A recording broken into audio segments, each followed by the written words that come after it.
अस्सलाम वालेकुम अजीज तलबा। आज की वीडियो लेक्चर के अंदर हम साल्ट एनालिसिस के ऊपर अप्लाई करने वाले जो ड्राई टेस्ट हैं उनको डिस्कस करेंगे। और हमारे सिलेबस में जो ड्राई टेस्ट हैं उसमें पहले नंबर पे है चारकोल कैविटी टेस्ट, फिर है फिल्टर ऐश टेस्ट, बोरेक्स बीड टेस्ट या इसी को ब्लिस्टर टेस्ट भी कहा करते हैं, और लास्ट वन है हमारे पास फ्लेम टेस्ट। अज़ान-ए-मन हम जो ज्यादातर टेस्ट इस्तेमाल करते हैं वो फिल्टर ऐश टेस्ट, बोरेक्स बीड टेस्ट और फ्लेम टेस्ट को इस्तेमाल करते हैं, लेकिन जो चारकोल कैविटी टेस्ट है इसको इतना ज्यादा यूज नहीं किया जाता। अजीज तलबा, आप समझते हैं ड्राई टेस्ट होता क्या है? ड्राई का मतलब होता है खुश्क, टेस्ट का मतलब तो टेस्ट हुआ। तो ड्राई टेस्ट ऐसे टेस्ट हैं जो किसी भी साल्ट के ऊपर किए जाएंगे, लेकिन साल्ट को ड्राई ही रखना है, या साल्ट जिस हालत में आपको दिया गया है उसी हालत के अंदर साल्ट को इस्तेमाल करेंगे। तो उस टेस्ट को आप क्या कहेंगे? Dry test. यानी कि आपको सॉल्ट जो है वो आपने डब्बे में से निकाला टेस्ट करने के लिए, तो आप उसको सॉलिड स्टेट के अंदर ही इस्तेमाल कर लें तो वो आपका ड्राई टेस्ट कहलाएगा। अजीज तलबा, पहला है charcoal cavity test. Charcoal cavity में एक चारकोल का ब्लॉक होता है, उस ब्लॉक के अंदर आप एक कैविटी यानी कि एक गड़ा पैदा करते हैं। क्लियर? अब किसी भी हार्ड चीज के साथ आप इस गड़े को पैदा कर लेंगे और इस तरह से एक कैविटी बना लेंगे। अब आपने क्या करना है? पोटाशियम कार्बोनेट ले लें, सोडियम कार्बोनेट ले लें, 1 ग्राम पोटाशियम 2 ग्राम पोटाशियम कार्बोनेट को ले लें, 1 ग्राम सोडियम कार्बोनेट के ले लें और साल्ट को ले लें। उसको लेके ना इस कैविटी के अंदर आपने फिल कर लेना है।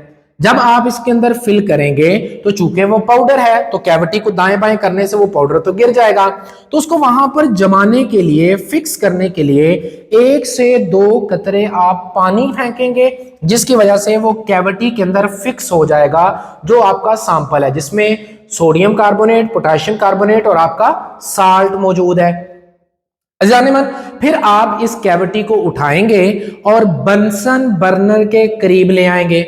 अभी जो बंसन बर्नर होता है इसके बिल्कुल बॉटम के ऊपर ना एक सुराख होता है, आपने इस सुराख को बंद कर देना है। जब आप इस सुराख को क्लोज करेंगे, जो फ्लेम होगा उसका कलर येलो हो जाएगा, पीला कलर हो जाएगा, जिसको आप रिड्यूसिंग फ्लेम कहते हैं।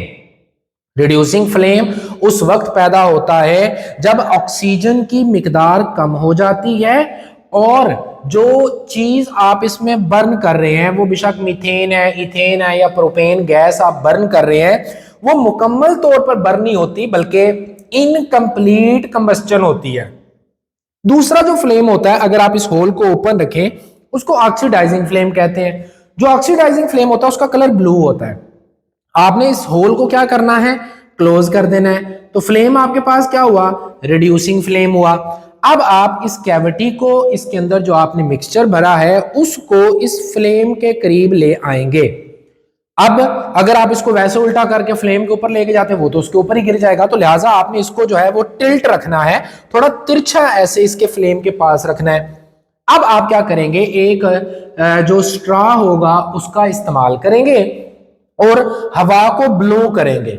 हवा को जो है ना फूंक मारेंगे इस फ्लेम को स्ट्रॉ की मदद से, ताकि जो रिड्यूसिंग फ्लेम है वो इस कैविटी के अंदर पाए जाने वाले मिक्सचर के कांटेक्ट में रहे। यानी कि ये फ्लेम फूंक मारकर आपने इस कैविटी के ऊपर गिराना है। क्लियर? अब ये तकरीबन कितनी देर आपने इसको गिराना है? लगभग 30 से लेकर 45 सेकंड या मैक्सिमम 1 मिनट तक आपने इसके ऊपर उसको गिरने देना है। ज्यादातर साल्ट आपको रिजल्ट दे देंगे। अब नतीजा क्या निकलेगा? कोई कलर्ड बीड बन जाएगा या कोई मटेरियल ऐसा बन जाएगा जिसका कोई कलर होगा। अब वो बीड की शक्ल में बन जाए फिर भी बेहतर है, बीड की शक्ल के अंदर नहीं बनता, वैसे स्वलन फूल जाता है वो कंटेंट और कलर्ड में तब्दील हो जाता है स्पीशी के अंदर, तो भी बेहतर है। आपने उस बीड को, उसके कलर को ऑब्जर्व करना है और आप बता सकेंगे, नॉट 100% कंफर्म, बल्कि आप एक तुक्का लगा सकेंगे कि भाई ये स्पीशीज में हो सकती है। अजीज तलबा, मैंने एक साल्ट की एग्जांपल यहां पर डिस्कस की है। मैंने लिया लेड नाइट्रेट। लेड नाइट्रेट को जब मैं सोडियम और पोटाशियम कार्बोनेट के मिक्सचर के साथ हीट करूंगा तो ये लेड कार्बोनेट में तब्दील होगा। लेड कार्बोनेट हीट करने से डिकम्पोज होकर लेड ऑक्साइड में और कार्बन डाइऑक्साइड में तब्दील हो जाएगा। ये जो लेड ऑक्साइड है, ये चूंकि कैविटी किसकी बनी हुई है, चारकोल यानी कि कार्बन की बनी हुई है, तो कार्बन वहां से लेकर ये अपनी ऑक्सीजन को यहां से रिमूव कर कर सिंपल लेड के बीड बना देगा, जिनका कलर हमारे पास ग्रे नजर आएगा। यहां तक बातें क्लियर? नाउ अजीज तलबा, नेक्स्ट है हमारे पास फिल्टर ऐश टेस्ट। पहले समझते हैं फिल्टर ऐश टेस्ट क्या होता है। आपने एक फिल्टर पेपर लेना है, जो आपको साल्ट दिया जाएगा उसका सोल्यूशन बना लेना है।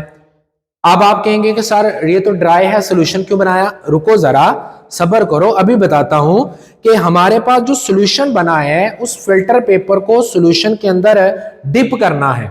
डिप किया तो जो साल्ट का सोल्यूशन होगा वो फिल्टर पेपर पे लग गया। अब आप इस फिल्टर पेपर को दोबारा ड्राई कर लें। फिल्टर पेपर को दोबारा ड्राई कर लें तो जहां से आपने साल्ट लिया वो सॉलिड स्टेट का था, लिक्विड में गया, वापस क्या हो गया, ड्राई करने के बाद सॉलिड हो गया। तो सॉलिड स्टेट में ही तो यूज करें, तो इसलिए ये आपके पास ड्राई टेस्ट की कैटेगरी में आएगा। अगेन रिपीट कर रहा हूं, जो साल्ट आपने चेक करना है उसका सोल्यूशन बनाएं, फिल्टर पेपर का टुकड़ा लें, उसको उसके अंदर डिप करें, सोल्यूशन के अंदर जो साल्ट का है इसको जो है वो फ्लेम के ऊपर ड्राई कर लें या एयर के अंदर ड्राई कर लें। खुश्क हो गया, जब ये खुश्क हो जाएगा फिर इसको आप कोबाल्ट नाइट्रेट के अंदर डिप करेंगे।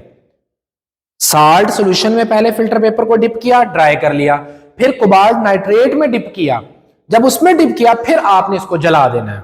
क्लियर? जब आप इसको जला देंगे तो जो ऐश यानी कि राख बचेगी उसका कलर आपने आइडेंटिफाई करना है। उसका कलर आपको बताएगा कि इसके अंदर कौन सी मेटल मौजूद है। अजीज तलबा, take a filter paper, dip in a salt solution and dry, again dip in cobalt nitrate and burn, फिर उसको जला दें। कोबाल्ट नाइट्रेट जब टूटता है तो वो कोबाल्ट ऑक्साइड के अंदर इसी तरह से NO2 गैस को प्रोड्यूस करेगा, और नाइट्रेट की आपको पता है ये प्रॉपर्टी, और ऑक्सीजन गैस को प्रोड्यूस करेगा।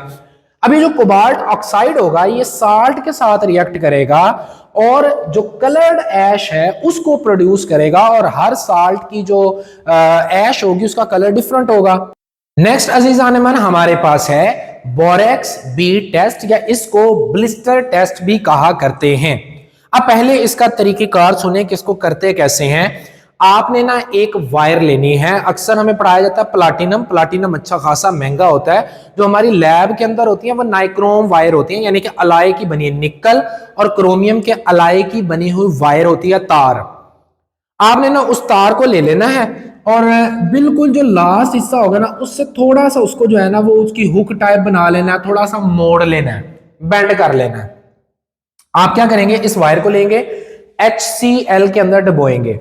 डिप किया HCl में और फिर इसको जो है वो बर्नर के ऊपर रख के इसको हीट किया। अगर तो उसके अंदर कोई कलर नजर आ रहा है फिर डिप करें, फिर जो है वो हीट करें, फिर HCl में डिप करें, फिर हीट करें, तब तक करते रहें जब तक के फ्लेम का कलर तब्दील होना बंद कर दे, तब तक आपने हीट करना है। जैसे ही आप देखेंगे कि अब फ्लेम का कलर चेंज नहीं होता, अब बस फाइनल है। अब आप उसको हीट करें, जब वो रेड हॉट हो जाए, सही गर्म हो जाए, आप बोरेक्स आपके पास जो है ना वो एक कंपाउंड है, उसके अंदर आपने इसको डिप करना है, गरम गरम कोई डिप करके दोबारा आपने फ्लेम के ऊपर ले आना है। फ्लेम के ऊपर लाने के बाद आप इसको फिर हीट करेंगे। अब जब आप हीट करेंगे, ये पहले जो बोरेक्स होगा ना कंपाउंड, वो पहले थोड़ा फूलेगा, फूलने के बाद जो है वो श्रिंक होकर ना बीड बन जाएगा। बीड का मतलब है तो तस्बीह के दाने नहीं होते, जैसे दानेदार बन जाएगा। अगर तो वो दानेदार मटेरियल बिल्कुल क्रिस्टल क्लियर है, यानी कि बिल्कुल सफेद है, कलरलेस है, देन गुड। अगर उसमें कोई कलर इंप्योरिटीज आ रही है ना तो फिर उसको आप फेंक के दोबारा फिर करें, नाइक्रोम वायर को दोबारा से गर्म करें, रेड हॉट हो जाए, बोरेक्स में डुबोएं, बोरेक्स में डिप करने के बाद फिर इसको फ्लेम के ऊपर रखें। जब वो स्वेल हो जाए, अब आपने उसको साल्ट के अंदर डिप करना है, जो आपको साल्ट टेस्ट करने के लिए दिया है, फिर आप उसको हीट करें। हीट करने से फिर जो है वो छोटे छोटे बीड बनेंगे, दानेदार स्ट्रक्चर्स बनेंगे, उनके कलर को चेक करके आप बताएंगे कि हमारे पास कौन सा कंपाउंड का इस कंपाउंड में कौन सा जो है वो रेडिकल मौजूद है। क्लियर? नाउ अजीज तलबा, ये जो ब्लिस्टर टेस्ट या बोरक्स बी टेस्ट है ये सिर्फ कलर्ड साल्ट के लिए दिया जाता है, बाकी किसी के लिए नहीं किया जाएगा। कलरलेस के लिए तो बिल्कुल नहीं करना आपने। नेक्स्ट आता है हमारे पास फ्लेम टेस्ट।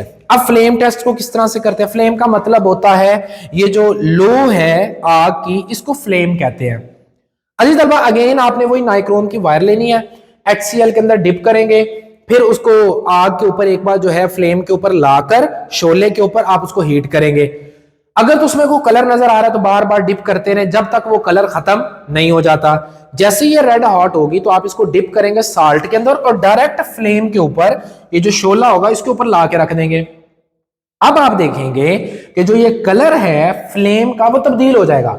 अगर तो वो जो है वो ब्राइट येलो कलर हो जाता है तो आप कहेंगे ये सोडियम है। अगर वो कलर ग्रीन हो जाता है, फ्लेम का कलर अगर ग्रीन हो जाता है तो आप कहेंगे कि बेरियम है। और ग्रीन भी ये ग्रासी ग्रीन नहीं होता, हल्का ग्रीन जो होता है ये वो कलर होता है। अगर वो ब्लूइश ग्रीन दे तो आप कहेंगे कि कॉपर है। अगर वो आपके पास ब्रिक रेड कलर हो तो वो कैल्शियम का कलर होता है। इन कलर्स को याद रखना, पेपर में वो आपको ना पूछेगा कि मैंने एक कंपाउंड लिया, उसका मैंने फ्लेम टेस्ट किया तो उसका कलर ब्रिक रेड था, बताओ वो कौन सा कंपाउंड था? तो आपने कहना है वो कैल्शियम था। वो कहेगा ब्लूइश ग्रीन था तो आपने कहना है वो कॉपर है। वो आपको कहेगा ग्रासी ग्रीन था तो आपने कहना है बेरियम है। तो इस तरह से इससे क्वेश्चन आया करते हैं। तो जानिमन, ये तो हुए हमारे ड्राई टेस्ट। मैं साइड पर हूं, आप इसका स्क्रीनशॉट ले लें। आज का जो हमारा लेक्चर है वो अपने इख्तिताम को पहुंचता है। उम्मीद करूंगा कि आपको टॉपिक की समझ आई होगी। इंशाल्लाह नेक्स्ट वीडियो में वेट टेस्ट के बारे में डिस्कस करेंगे। तब तक के लिए अल्लाह हाफिज।